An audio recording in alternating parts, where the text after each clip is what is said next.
Good morning friends, मैं doctor S P Sahni, director Om Sai Nag कनकल अस्पताल।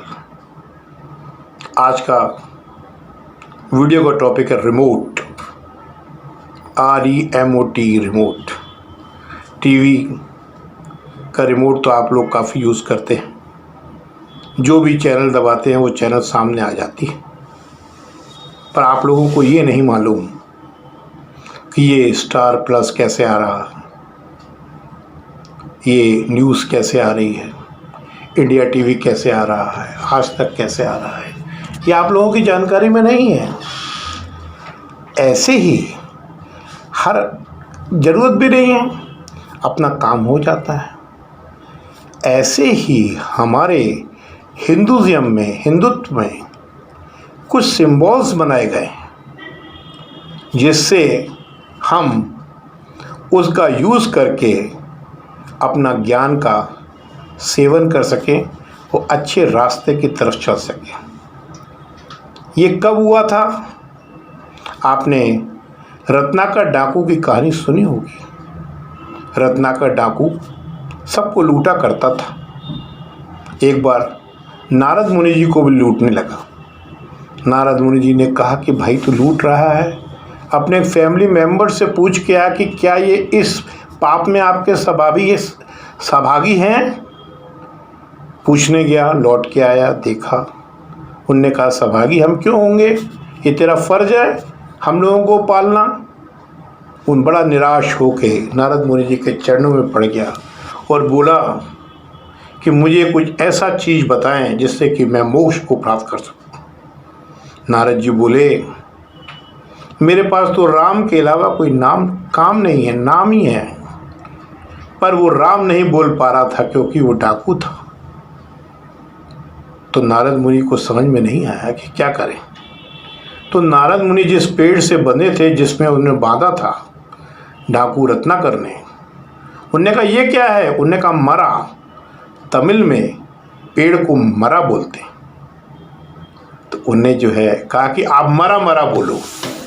तो वो मरा मरा बोलने लगा। वो मरा मरा से बोलते बोलते ही राम नाम निकलने लगा। और कई वर्षों बाद, इस तपस्या के बाद, वो ऋषि वाल्मीकि के रूप में ब्रह्मांड में आए। मित्रों, जब से ही रिमोट यानी कि सिंबल्स का उपयोग अपने शास्त्रों से होने लगा, जैसे मंदिर हैं, जैसे अपने तीर्थ स्थल हैं, जैसे गंगा नदी है, जैसे नमस्कार करना है, जैसे माथे पे बिंदी है, जैसे ऐसे कई रिमोट्स पशु हैं, पीपल का पेड़ है, नीम का पेड़ है, इनकी परिक्रमा है, सूरज को नमस्कार है, ये सब सिंबल्स, ये सब रिमोट चलने लगे। मैं आपसे एक बात पूछना चाहूँगा, जब आप हिंदुस्तान का नक्शा देखते हैं तो क्या आपको नक्शा नवीद नज़र आता है कि हिंदुस्तान नज़र आता है? दोस्तों, हिंदुस्तान नज़र आता है। अमेरिका का झंडा देखते हैं तो झंडा बनाने वाला याद आता है कि अमेरिका याद आता है? अमेरिका याद आता है। बेटा जब बाप की पेंटिंग देखता है तो क्या उसको पेंटर याद आता है कि बाप याद आता है? बाप याद आता है।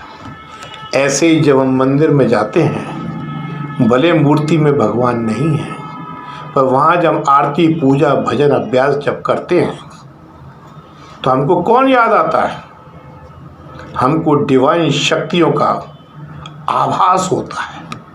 हमको समझ में आता है कि यही शक्तियाँ हैं ब्रह्मांड की जो हमको चला रही हैं, हमको कर रही हैं। हमारा विश्वास बनता है।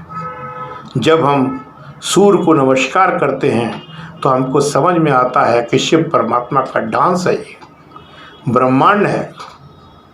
जब हम पेड़ों की पूजा करते हैं तो हमें समझ में आता है कि ये पेड़ नहीं, हमारे फेफड़े हैं, इनको काटना नहीं है।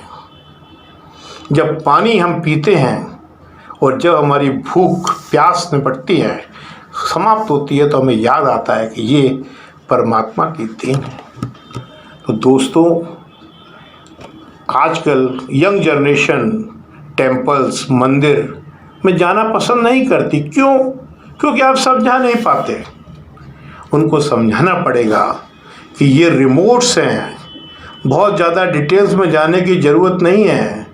जैसे मेरी फ़ोटो देखकर आप मुझे याद करते हैं, ऐसे ही भले परमात्मा, ये डिवाइन फोर्सेस निराकार हैं, इनको आकार देकर उनकी शक्तियों को बताया गया है। तो जब आप मंदिर में जाते हैं तो आपको पॉजिटिव चीज़ें ही याद आती हैं और डिवाइन एनर्जी का ही सेवन होता है और वही आपके मन में बसती हैं और वही आपके मन में बार बार जब रिपीट होती हैं तो आपका व्यवहार, आपका एटीट्यूड, आपकी आदतें वैसी ही बनती जाती हैं। मित्रों, रिमोट सिंबल्स को समझें, उनका उपयोग करें, उनकी जानकारी यंग जनरेशन को दें और उनको भी अपने शास्त्रों की परिभाषा को समझाने के लिए प्रोत्साहित करें। धन्यवाद। मेरी चैनल सब्सक्राइब नहीं की हो, सब्सक्राइब करें और कुछ अच्छे कमेंट्स करें जिससे मैं भी मोटिवेट हो सकूं। धन्यवाद।